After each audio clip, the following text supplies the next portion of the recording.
Hacemos contacto con Radio Duna, ya es minuto de comenzar Estado Nacional en su versión radial junto a Josefina Ríos y Matías Del Río. Estado Nacional en Duna, que además están con el mismo tema están hablando del mismo tema que vamos a hablar ahora, pero nosotros estamos con el invitado también. Nicolás Vial, muchísimas gracias por ese pase desde Canal 24. José Ríos presenta a nuestro invitado, por favor. Bueno, estamos acá con el diputado Jaime Belolio. ¿Qué tal, diputado? ¿Cómo está? Bien, pues. Vamos a hablar de educación, ¿o no? Claro. Y de su paso hoy por el Instituto Nacional. ¿No fue un paso muy feliz? Mira, sí y no.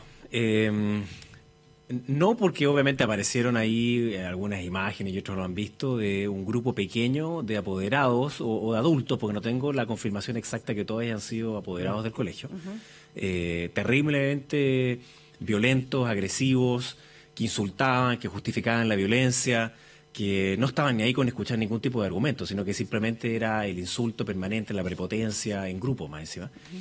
Y eso es muy distinto a lo que vimos también al interior del instituto. Que son grupos de estudiantes que mostraban lo que realmente les pasa, y es que quizás la palabra que más se repitió era que tenían temor.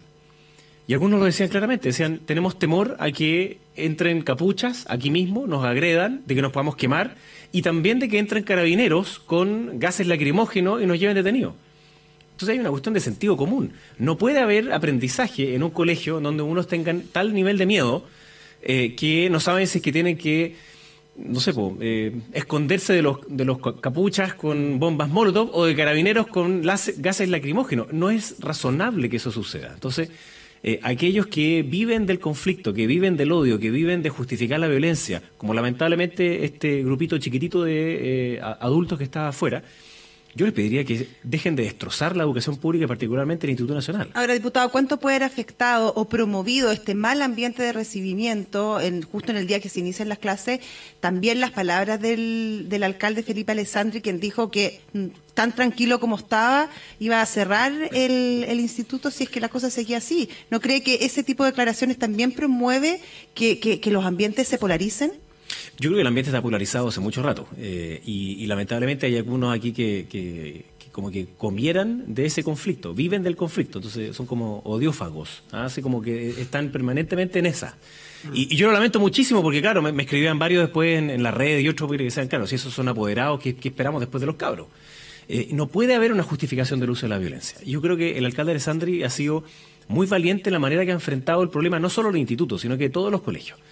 Ahora, lamentablemente se ha concentrado más en el Instituto Nacional, que se ha vuelto muy, muy, muy agresivo. Ya tenemos 2 casos de profesoras que son rociadas con benzina mientras otros le gritan préndela. O sea, no estamos hablando de cualquier cosa, es una cuestión realmente impresionante. Y yo no estoy de acuerdo con que se cierre el instituto por ningún motivo, porque sería además darle la razón a esos poquitos que son los violentistas. Para que pongamos esto en contexto, son 4.300 alumnos los que hay en el instituto, en las 2 jornadas, de mañana y tarde. Y no deben ser más de 20 o 30 los que hacen estos actos de violencia, por supuesto, extrema. Así como tampoco hoy día los apoderados que estaban ahí deben haber sido 7, 8. Entonces, son grupos ultras, radicalizados, marginales, que no representan en ningún caso lo que pasa al interior. Y yo me quedo entonces con la parte positiva de la visita, que es, primero, ver que obviamente un colegio que como tiene 200 años de historia necesita mejoras en infraestructura evidente. O sea, hay algunas salas que pareciera que tienen 200 años, digamos. Después que cuando hay 42, 43 cabros adentro, es súper difícil también poder tener una buena sala de clase. En estos pupitres empotrados, yo me senté en uno apenas quepo, digamos. Yo tampoco soy tan grande, mido 1,80 m, pero es muy difícil estar sentado ahí durante la cantidad de horas que tienen que estar los cabros hoy día. Y ellos mismos nos decían, mira, si el problema no es tanto de infraestructura, que hay problemas obvios, sino que es más del clima que se vive al interior. Y eso necesita más que cerrar, necesita como un nuevo trato. Y en ese otro nuevo trato tienen que estar todas las partes involucradas. Y son minoría, probablemente los más ultra, pero actúan como mayoría. Entonces, ¿cuál es la conclusión que sacan ustedes? ¿Cómo poder hacer el giro? Por cambiarle para que esos muchachos con los cuales hablaron, que sienten miedo de unos y de otros, de carabineros con las molotov, pero también de otros que se encapuchen y los quemen eventualmente, ¿qué proponían ellos como cambio? Porque ellos conocen esa comunidad escolar. Mira, lo interesante de eso fue que en una sala un cabrón nos dijo, mira, yo creo que lo que tiene que pasar es que los carabineros tienen que salir del entorno porque parecemos estar sitiados. Entonces eso solamente aumenta como el nivel de agresividad. Y justo hoy día además a carabineros se le había dado esa instrucción de parte de la dirección de de la alcaldía. Entonces no estaban pegados como estaban en las otras imágenes que vimos los días anteriores. Pero otro cabro dijo, no, yo prefiero que estén, porque yo tengo miedo. Tengo miedo de llegar acá y que los otros, digamos, que los violenten, digamos. Que los ultras sean los policías, por así exactamente. Entonces hay un conflicto también. En este caso fue dicho súper buenas palabras, todo esto. Los estudiantes se comportaron extraordinariamente bien. O sea, no hubo ninguna insolencia, insulto, falta de respeto, absolutamente nada. Muy bien. Entonces yo lo que veo es esa expectativa de que lo que quieren la inmensa mayor parte de los cabros, no sé, será el 99%, es retomar el instituto como lo era. Es decir, como ese faro que guiaba la educación pública en el país, que entregaba las oportunidades para que las familias de clase media y más vulnerables pudieran ir a competir a las universidades más competitivas. Y no que sea realmente secuestrado por un grupo pequeño que se pone capucha y tira bombas molotov. Entonces yo veo que el director del propio colegio, que no lo vi muy activo antes, hoy día sí lo vi mucho más empoderado en generar esa instancia. Los mismos profesores, sí, una cuestión de sentido común. Si no puede haber un profe que esté con el temor de que le vaya a pasar algo. Entonces, por ejemplo, una profe nos decía lo que ellos tienen que hacer, si es que hay primero los capuchas, entra carabinero, lo que ella tiene que hacer es sacar a los cabros de adentro de la sala, por seguridad, digamos. Los tiene que llevar a una puerta. Pero el otro día los había llevado a una puerta y los mismos encapuchados empezaron a tirarle piedra, porque le estaban tirando piedra a los carabineros, entonces le llegaban piedra a los estudiantes. ¿Y qué responde la profesora? Como a cargo de la clase, digamos. Entonces, esto es demasiado dramático. Entonces, ese tipo de cosas simplemente no pueden tener cabida al interior de un colegio, menos en uno con la historia que tiene el Instituto Nacional. Pero, diputado, si estamos hablando de que en el fondo es un 1%, o incluso menos de un 1%, que están tirando piedra, que no dejan salir a los alumnos, le estamos pidiendo a profesores que resuelvan temas que exceden sus competencias. Sí. A los profesores se les enseña, se los prepara para enseñar, para formar a los jóvenes, para otro tipo de cosas, no para hacer frente a situaciones delictuales. Entonces, a lo mejor lo que falta acá es otro tipo de organización, a lo mejor mayores grados de inteligencia que finalmente determinen quiénes son los que están finalmente en esta línea. ¿Hay algo de eso? ¿Se ha avanzado en lograr identificar quiénes están detrás de estas acciones? Yo creo que hay cierta identificación y por eso hay procedimientos de aula segura y otros, porque no puede quedar en la impunidad el hecho que hayan quienes pretendan quemar el propio colegio o poner en riesgo a la comunidad educativa, o sea, y eso está. De hecho, parte de los reclamos de sus apoderados era que, según ellos, esta violencia era culpa de aula segura. O algunos decían que esta violencia era culpa de las palabras del alcalde Alessandri. Y a mí me cuesta la ponderación que hace a alguien adulto para decir que es lo mismo decir voy a cerrar el colegio, que tú puedes estar muy en desacuerdo, que puede ser muy vehemente en criticarlo, inclusive puede decir un garabato, a otro que rocía con benzina una profe, o que le tira una bomba molotov para afuera a los carabineros que le puede costar la vida. O sea, la ponderación de sentirte agredido por una frase versus la otra, estamos hablando de planetas distintos. Entonces, que algunos pretendan excusarse a través de eso, dan cuenta que, de nuevo, viven de ese conflicto. Ahora, yo sí creo que el sostenedor, que en este caso es el alcalde, digamos, pero es el municipio, también tiene que ayudar a que haya este nuevo trato. Y tiene que generar no solo buenas instancias de diálogo al interior, hay 3 centros de padres, lo que también te da cuenta que hay una fractura ahí. Y piensan súper distinto. Y lamentablemente hay uno que están como alineados políticamente. Y aquí hay una cuestión más antes que lo político. Es el sentido común. O sea, todos nosotros cuando llevamos a nuestros niños al colegio, lo básico que esperamos es que estén bien cuando los vamos a buscar en la tarde. Si tú no tienes eso garantizado, entonces es muy difícil que haya aprendizaje dentro del colegio. Tanto para los apoderados como también para los estudiantes. Entonces, si de verdad queremos rescatar la educación pública, si de verdad queremos rescatar el Instituto Nacional, no puede caber la violencia ni justificarla nunca.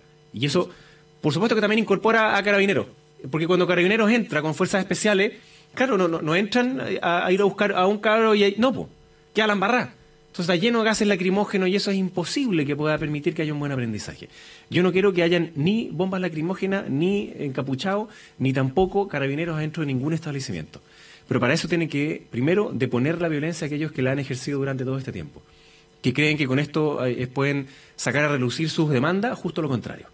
Lo que están haciendo es dejarlas completamente de lado, porque muchas de las demandas son perfectamente atendibles, son súper razonables, pero otra cosa, quedan completamente empañadas con el uso de la violencia. Diputado Jaime Belolio, que está con nosotros aquí en Duna, los minutitos que nos quedan, yo quiero cambiarlo de tema, porque la UDI, su partido, ha solicitado una sesión especial de la Cámara de Diputados para evaluar, analizar el informe de Naciones Unidas de Derechos Humanos.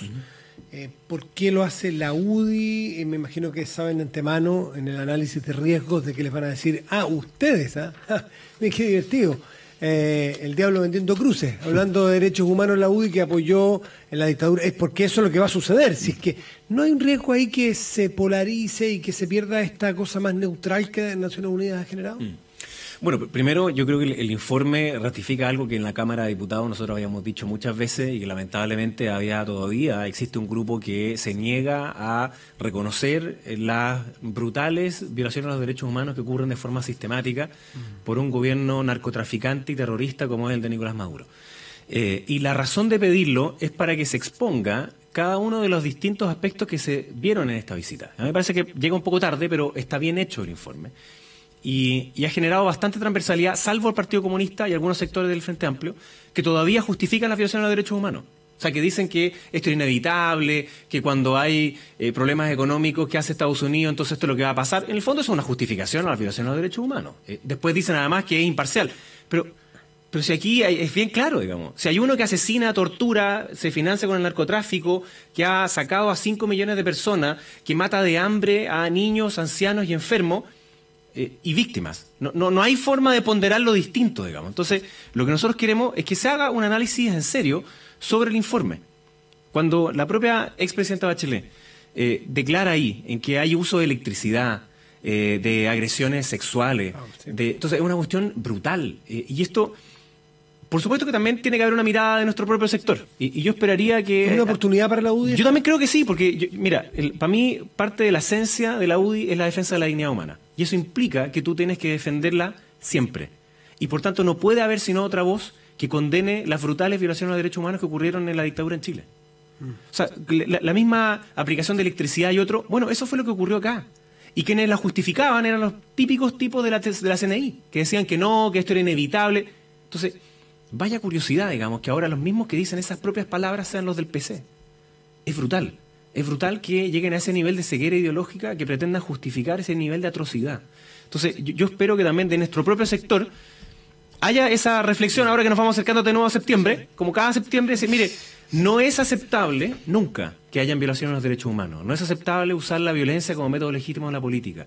Ni lo fue el 73, ni lo fue antes, ni tampoco lo puede ser hoy día. Entonces, este informe yo creo que es una luz de esperanza también para que internacionalmente esté más alineado hacia exigirle a Maduro que deje la usurpación de poder, que haya una salida democrática y que él deje de derramar sangre. Jaime Belolio, diputado de la UDI, muchísimas gracias por estar aquí. Muchas gracias a usted. Y lo despedimos en esta transmisión conjunta de Canal 24 Horas y Radio Duna.